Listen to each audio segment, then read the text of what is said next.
네, 11.6 시위 현장을 지켜봤던 박정희 정부의 마지막 비서실장 김계원 씨가 병상에서도 박근혜 대통령을 걱정하다 숨을 거둔 것으로 알려졌습니다. 절체절명에 빠진 한 주를 맞는 박근혜 대통령, 그리고 운명의 한 주를 맞고 있는 우리 대한민국, 그리고 국민들의 상황을 전문가 네 분과 함께 짚어보도록 하겠습니다. 황태순 시사평론가, 이수희 변호사, 차재원 부산가톨릭대 교수, 서양호 두문정치전략연구소장 네 분 나오셨습니다. 안녕하세요. 네, 안녕하세요. 탄핵이 된다는 얘기가 아니고요. 탄핵안 표결이 탄핵 소추안 표결이 12월 9일 오후 2시에 이루어진다고 가정했을 때 네. 지금 98시간이 아까 90 지금 점점 내려가고 있는 거 보여드리고 있거든요. 98시간 남았네요. 네, 자, 촛불 민심 앞에 머뭇거리던 김무성 전 대표, 그리고 비박계의 자세가 확 달라졌습니다. 바로 어젯밤에 있었던 새누리당 비박계 비상시국회의의 결론인데요. 먼저 그 결론부터 들어보겠습니다. 국민의 분노는 청와대를 넘어 국회를 향하고 있습니다. 여야 합의에 이르지 못한다면 비상시국회의는 9일 탄핵 표결에 조건 없이 참여할 것입니다. 여야 합의가 안 되면 탄핵으로 간다. 예, 그 입장을 그대로 이야기했고, 대통령의 말씀이 있다면 그게 뭐 내용에 따라서 여야 협상을 하는데 도움을 주시는 말씀이라면 뭐 이렇게 여야 협상이 지금 잘 안 되고 있는데 더 잘 되게 하는 효과 정도 있겠죠. 그렇지만 중요한 거는 여야 합의입니다. 네, 지금 주말까지만 해도 원래 비박계 내에서도 네. 의견이 좀 갈린다 이런 얘기가 많았습니다. 여야 협상 유무를 떠나서 대통령이 4월 퇴진을 받으면 찬성하는 부류도 있고 반대하는 부류도 있다 이런 얘기가 있었는데요. 촛불 민심 이후에 비박계의 분위기가 완전히 바뀌었습니다. 그건 이제 변곡점이라고 그러죠. 변곡점이 아마 토요일 날 232만의 촛불이었던 것 같아요. 왜냐하면 그 전만 해도 이제 보면 비박 내에서도 김무성, 유승민 두 의원의 입장이 조금 달랐습니다. 그렇죠. 김무성 전 대표 같은 경우는 일단 4월 퇴진 6월 조기 대선은 이 새누리당 당론이죠. 당론을 박근혜 대통령이 명시적으로 받아들인다면은 일단 우리가 탄핵 표결에 우리 참여할 수는 없지 않느냐라고 얘기했었는데 그때도 유승민 의원은 무슨 얘기를 했냐니까 아니 대통령이 받아들이는 것과 별개로 사실 여야 간에 합의가 돼야 되는 것 아니냐. 협의가 안 된다면은 그럼 우리는 부득이 탄핵 그 표결에 참여할 수밖에 없다라는 입장을 갖다 표명했었어요. 지난 금요일까지. 근데 토요일 날 232만의 촛불. 사실 그날만 해도 이 주최 측에서도 이번 같은 경우는 원래 촛불 집회가 퐁당퐁당입니다. 한 번은 서울에 집중했다가 한 번은 전국으로 가고 이렇게 퐁당퐁당인데 이번 같은 경우는 당이에요. 그러니까 전국 흩어지는 분위기라서 아마 주최 측에서도 그렇게 사람들이 많이 모이지 않을 것이다라고 생각해서 원래 처음에는 이 수치, 이 계산까지 안 하겠다는 입장이었는데 실제 안 했는데 232만이 모인 거예요. 그러다 보니까 저런 어떤 촛불 민심을 보고 특히 그날 같은 경우는 여의도에 있는 새누리당 당사 앞에서도 뭐 결란을 던지고 난리가 나지 않았습니까? 이런 분위기에서 우리가 이렇게 만연하게 대할 것이 아니다 하는 것이 아마 비주류들의 공통적 의견으로 어제 보니까 한 4시간 정도 경론을 거쳤다고 그래요. 4시간 경론 거쳐서 어쨌든 박근혜 대통령과 면담하지 않겠다. 그리고 어쨌든 표결, 탄핵 소추안 표결에 참여하겠다. 이런 식으로 어떤 방향을 갖다 급선회한 것 같습니다. 오늘 새누리당 최고위원 회의, 이게 이제 뭐 친박계 이정현 대표 중심으로 하는 건데 여기서도 다급한 목소리가 나왔어요. 여러 가지 얘기가 나왔는데 어떻게 보셨습니까? 뭐 이제 속보 하나 뜬 거에는 이정현 대표가 청와대에다가 4월 말 퇴진을 이제 그 확약을 해달라, 한마디로 이제 공언을 해달라라는 뭐 요구를 할 것이라고 되는데 저는 그걸로도 탄핵은 피해가기 어려울 거다. 탄핵 소추안 그 가결은 피하기 어려울 걸로 보이고요. 다만 이제 새누리당의 의원들이 좀 곤혹스럽게 된 게 이전에는 그러면 이제 탄핵 소추안을 그 포결에 들어가면 새누리당에서 탄핵에 반대하는 쪽에서는 빠질 거다. 그 의결장을 나올 거다라고 했는데 지금 상황에서 본회의장을 빠져나온다는 거는 탄핵 표결에 반대를 한다는 게 그대로 드러나서 아마 지역 민심이 또 가만 안 있을 거란 말이죠. 그런 면에서는 아마 반대표를 던지는 한이 있더라도 표결에는 참여를 하겠다고 하는 의원들이 꽤 있을 것 같아요. 그러면은 또 이게 의외로 표가 200표를 뭐 간당간당 넘는 게 아니라 외려 더 찬성표가 생각보다 더 많이 나올 수도 있다. 그런 생각도 해봤습니다. 근데 네. 결과적으로는 국민의당의 박지원 대표 생각이 맞았던 거죠. 2일 날 더민주당의 강행 처리를 했더라면은 그때는 비박계가 참여하기 어려웠을 거고 네. 그렇다 그러면 부결될 가능성도 있었는데 저는 뭐 결과적이지만 여하튼 박지원 대표의 판단이 더 현명했다는 생각이 듭니다. 6차 촛불 민심이 그런 걸 상당히 좀 앞당기는 계기가 됐다고도 할 수 있겠네요. 그렇죠. 지금 6차 촛불 민심은 사실 그 대통령의 3차 담화 이후에 조금 주춤할 것이다는 그 예측이 상당히 지배적이었지 않습니까? 그래서 주최 측에서도 시위 규모를 집계 하지 않겠다고 이야기할 정도였는데 네. 사실 그 예상외로 상당히 많은 분들이 몰려 나왔습니다. 그래서 이 한 목소리로 더 강도 높은 목소리로 박근혜 대통령이 적극적인 퇴진을 외치지 않았습니까? 네. 그리고 앞서도 뭐 여러분들 말씀하셨지만 새누리당 당사 앞에도 2만 명이 넘는 시위대가 모여서 새누리당 주로 앉아 비박계 의원들이 많이 앉아 게스팅보트를 쥐고 있으면서도 불구하고 흔들리는 측면에서 상당히 강하게 압박을 한 부분들이 있었거든요. 그런 부분들이 상당히 어제 이 비상시국회의에 참여했던 비주류 입장에서는 상당한 강한 정치적 압력을 느끼지 않았을까 하는 생각입니다. 사실 제가 어제 채널A 프로에 출연해서 제가 두 분의 이야기를 한 적이 있습니다. 첫 번째는 김무성 대표인데요. 저는 아마 김무성 대표가 상당히 정치적 감이 탁월하신 분이다. 그 정치적 감이라는 것이 뭐냐?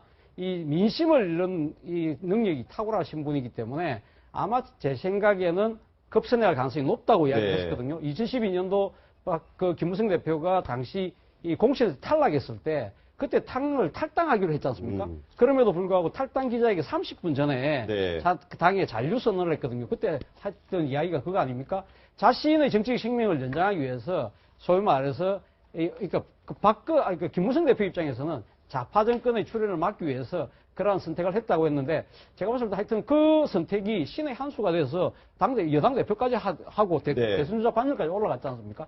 그런 식으로 상당히 정치적 흐름을 읽어내는 이 능력이 탁월하신 분이기 때문에 아마 토요일 날 저녁에 민심을 보면서 네. 야 이대로 가서는 안 되겠구나. 네. 큰일 나겠구나. 큰일 나겠구나. 네. 그래서 해군을 아마 생각했을 거라 이야기했는데 제 예상이 맞았고요. 또 한 분은 유승민 의원인데 유승민 의원도 상당히 지금 지난해 그 국회법 사태 때 소위 말해서 찍어내기에 의해서 물러날 때 그때 유승민 대표가 뭐라고 이야기했습니까? 원내대표가 대한민국은 민주공화국이다.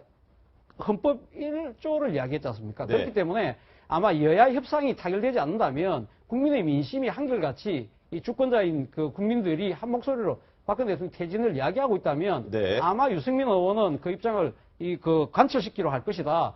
또 무엇보다도 자신이 보수 혁신 리더를 자처하고 있기 때문에 아마 많은 분들을 동참을 이끌어내도록 노력할 것이라고 했는데 그 예상도 들어맞아서 오늘 사실 제 입장에서는 좀 기분 좋게 하루가 시작되고 있습니다. 네. 네, 지금 말씀을 들어보면 이 토요일 촛불 민심이 정말 무섭다라는 생각이 드는 게 새누리당 같은 경우에도 원래 내년 4월 퇴진을 계속 주장하고 있지 않습니까? 그리고 오늘 아침까지만 해도 이걸 대통령에게 건의한다 이렇게 얘기를 했었는데 조금 전 들어온 속보에 따르면 새누리당이 9일 탄핵 표결에서 자유투표를 하기로 했다. 지금 이런 속보가 들어와 있어요. 어떻게 이 자유투표의 의미를 해석해야 네. 될까요? 뭐 한마디로 촛불의 기적이죠. 제가 볼 때는 표창원의 탄핵 반대 관역의 비켜나기라고 할까요? 네. 만약에 표결에 참여하지 않는다면 그건 탄핵에 반대한다라는 것으로 바로 해석되기 때문에 그분들은 아마 그 다음부터 모든 국민들의 원성의 대상이 될 것이고 아마 대통령을 지키긴커녕 다음번 총선에 자기 자리도 지키지 못할 정도의 위기에 빠지기 때문에 네. 제가 볼 때는 자유투표란 미명하에 탄핵에 대한 반대 의지들을 숨기기 위해서 자유투표의 방패막이를 쓴 것 같고요. 또 하나의 가장 큰 기적은 제가 볼 때 촛불 시위를 통해서 모세가 마치 홍해의 기적으로 네. 홍해의 기적으로 홍해를 갈라놓듯이 탄핵에 대해서 찬성하느냐 반대하냐의 기준을 제가 볼 때 9월 촛불 집회 지난 토요일 촛불 집회가 명확히 해놓은 것 같습니다. 그래서 비박 스스로도 급선회에서 마치 임기 단축을 하면 탄핵에 참여하지 않겠다고 하는 것조차 뒤집을 정도로 네. 여러 차례 공언했음에도 불구하고 다시 탄핵에 급선회한 것조차도 사실상 촛불 민심에 깜짝 놀라서 비박을 떠나서 오늘 아침에 친박 지도부조차 표결에는 참여하겠다라고 하는 사실상 백기투항을 하는 것이 아닌가라고 생각이 듭니다. 자, 또 재미있는 부분, 또 중요한 부분 중에 하나가 정영국 청와대 대변인이 아침마다 꼬박꼬박 하던 아침 브리핑을 안 하겠다 했습니다. 이것이 이 청와대의 좀 운명의 한 주, 이 절철절명의 한 주를 맞은 청와대의 입장, 분위기를 반영하는 게 아니냐 하는 얘기도 있고. 그렇죠. 오늘 저 대변인 이제 브리핑 취소하고 그야말로 아마 정영국 대변인이 더 이상 할 얘기도 없을 거예요. 네. 이게 유구무원이라고 그러죠. 지금 보면 이것저것 묻고 보면 여러 가지 어떻게 보면 에피소드 같은 이야기들이가 본질적인 이야기도 본질적인 이야기지만 또 여러 뭐 정유라 씨라든지 최순실 관련 여러 이야기들이 나오고 있지 않습니까? 이런 이야기 나오는데 정영국 대변인들 거기에 대해서 뭐 내용을 알아야지 제대로 브리핑이라도 할 거 아닙니까? 그러니까 정영국 대변인 같은 경우는 꼭 보면 꼭 해명할 부분은 지금 그 청와대 출입 기자들에게 문자를 돌려서 네. 해명을 하고 직접 보면 브리핑에 나가게 되면 기자들의 일문일답에 답하지 않을 수가 없지 않습니까? 그러니까 왜냐하면 대변인이 그랬습니다. 대변인은 사실 모든 상황을 상당 정도 알아야 돼요. 알아야지 거기에 대해서 브리핑을 할 수 있는 거지. 거기 나가서 제가 모르겠습니다. 거기 대해서 아는 바가 없습니다. 이렇게 얘기할 수는 없는 거 아니겠어요? 그러다 보니까 정영국 대변인 그래도 그 와중에 한 6주 동안 계속 해오던 그 매일 데일리 브리핑을 오늘은 안 하고 있습니다. 자, 운명의 일주일이라고 하는데 이게 왜 운명의 일주일인가를 보여주는 도표를 저희가 마련을 했습니다. 이번 주가 우리에게는 참으로 중요한 한 주다 이런 얘기인데요.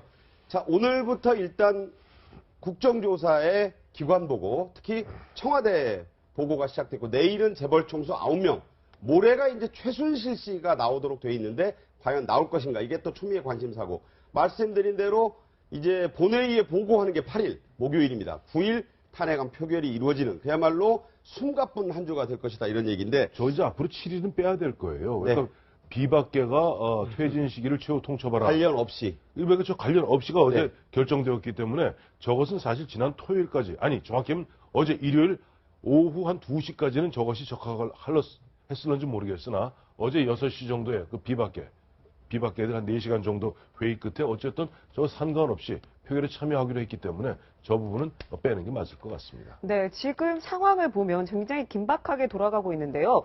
자, 새누리당이 자유표결을 하겠다라고 얘기를 한 데 이어서 지금 정진석 원내대표가 자, 탄핵 투표는 개개인의 의사에 따라서 결정을 한다. 그리고 이정현 대표도 이것에 동의를 했다. 지금 이렇게 얘기를 하고 있습니다. 굉장히 상황이 급박하게 지금 돌아가고 있는 것 같은데요.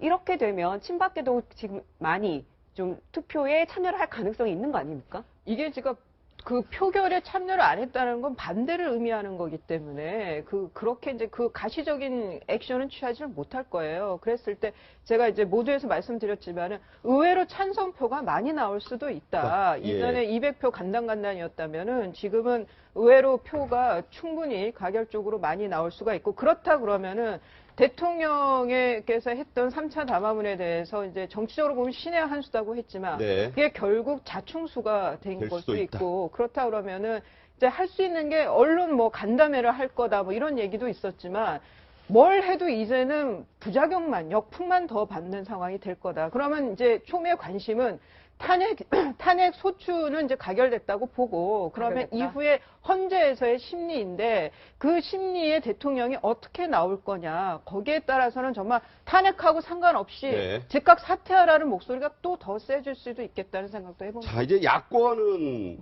이런 표현을 썼습니다. 우상호 원내대표가 결연한 표현을 썼는데 돌아갈 다리를 불태웠다, 불살랐다 이런 얘기입니다. 이게 정치권에서 참 많이 나오는 얘기 아닙니까? 탄핵 발의를 한 순간에 돌아갈 다리를 불살랐다. 이젠 물러설 것도, 탄핵의 변수도 없다. 이걸 사실 여러 정치인이 얘기했잖아요. 아니 안철수 전 대표도 얘기했고 손학규 전 대표도 얘기했는데 사실은 이 파부 침주라고 표현을 많이 쓰죠. 솥 깨고, 솥 깨고 배 가라앉힌다. 이게 옛날 항우가 네. 장강을 건너면서 우리는 반드시 싸워서 죽기 아니면 살기다 그래서 솥을 깨고 배를 가라앉혔다 그랬는데 그 파부 침주를 표현 썼던 것이 옛날 허정무 감독이 써서 소개를 했었던 적이고. 초안지 삼국지에도 나오는 데서 원래 잔교 불사른다는 얘기 했죠. 그 옛날 보면 이제 유방도 마찬가지로 이제 잔도를 불사르고 다 한신도 잔도를 불사르고 하는데 이게 뭐냐 하니까 한마디로 하면 저게 배수의 진이라는 거예요. 그러니까 네. 이건 우리는 더 이상 후퇴는 없다. 그러니까 우상호 지금 원내대표 같은 경우는 이제는 어쨌든 뭐 죽으나 사나 9일날 표결 처리하는 수밖에 없다. 거기서 가결이 되든 부결이든 그건 그 이후의 문제인 것이고 어쨌든 우리는 앞으로 가겠다 하는 것이 이제 우상호 원내대표의 강한 의지죠. 그런데 예. 네. 사실 뭐 지금 배수의 진, 아니 어떻게 보면 장교를 불살르는 것이 어떻게 보면 말씀하셨지만 배수의 진이지 않습니까? 배수의 진이 반드시 성공한다는 보장은 없습니다. 네. 뭐 잘 아시잖아요. 임진왜란 때 신립 장군이 물에 빠진 거죠, 예, 그때는. 탕금대에다가 거기다 배수진을 쳤다가 일본 기마병들한테 완전 그때는 배수, 물에 빠져서 아주 물살을 했죠. 그렇죠. 예. 그렇죠. 그 상당히 그렇던데 사실 우상호 대표가 지금 장교를 불살랐다고 이야기했지만 또 우상호 대표가 지금 오늘 중앙일보와의 뭐 인터뷰에서 그런 이야기를 했더라고요. 지금 타결 가능성은 반반으로 본다. 네. 근데 사실 지난주 이맘때만 하더라도 그때는 사실 그 뭐니까 박근혜 대통령이 거의 뭐 물러날 수밖에 없다. 2일날 표결이 그 임박한 것처럼 보이지 않습니까? 그런데 네.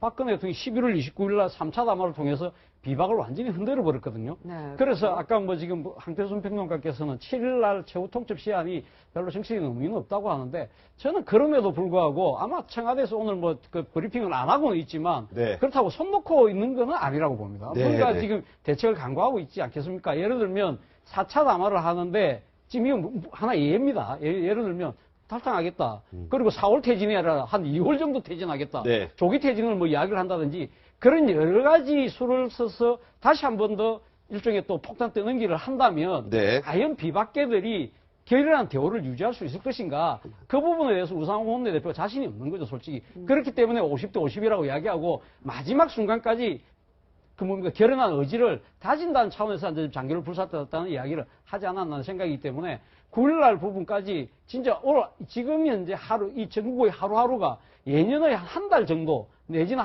한 분기에 해당되는 만큼의 일이 지금 급변하고 있기 때문에 좀 주시해 볼 필요가 있을 것 같습니다. 네, 지금 소양호 소장 같은 경우 옆에서 고개를 절레절레 흔드셨는데요. 어쨌든 탄핵소추안이 본회의에 올라가기까지는 지금 4일이 남았습니다. 그러면 대통령이 어떤 입장을 표명할 가능성이 없다 이렇게 보시는 건가요? 전혀 없습니다. 제가 볼 때 네. 재수의 딜레마죠. 왜냐하면 비박은 이제 대통령과 함께 할 수 없다고 생각하고 있고 대통령은 비박을 신뢰하지 않습니다. 몇 번이나 입장을 번복했기 때문에 이미 촛불 민심이 모든 걸 규정했기 때문에 대통령이 지금 와서 입장을 표명한들 절대 비박을 돌릴 수 없기 때문에 실익이 없는 본인의 그 정치적 약점만을 오히려 국민들의 화만 돋구는 담화는 더 이상 실익이 없다는 생각이 들고 저는 왜 우상호 대표가 한 얘기가 사자가 토끼를 잡을 때도 사력을 다해야 한다는 네, 의미로는 네. 이해하지만 이미 비박도 무너지고 친박조차 자유표결이라고 하는 비겁한 변명을 하고 있지 않습니까? 제가 볼 때는 파죽지서름이 뚝은 무너졌다. 이제는 탄핵은 기정사실화되고 탄핵 이후 국면에 대해서 네. 누가 책임있게 앞으로의 수습과제를 제시하는가가 가장 중요한 것 같다는 생각이고 물론 탄핵 9일 그 2시에 가결 때까지 긴장은 놓치지 말아야겠지만 국민들은 지켜보고 있겠지만 정치인들은 그때까지 탄핵이냐 탄핵 찬성이냐 반대냐로 싸울 것이 아니라 탄핵 이후에 대한 밀도 있는 준비들 들어가지 않는다라고 한다면 탄핵 이후의 사태에 대해서 우리가 생각하지 못하는 엄청난 정치권의 많은 변화를 가져올 수 있다. 이 점에 대해서 모두 대비해야 할 생각이 듭니다. 자.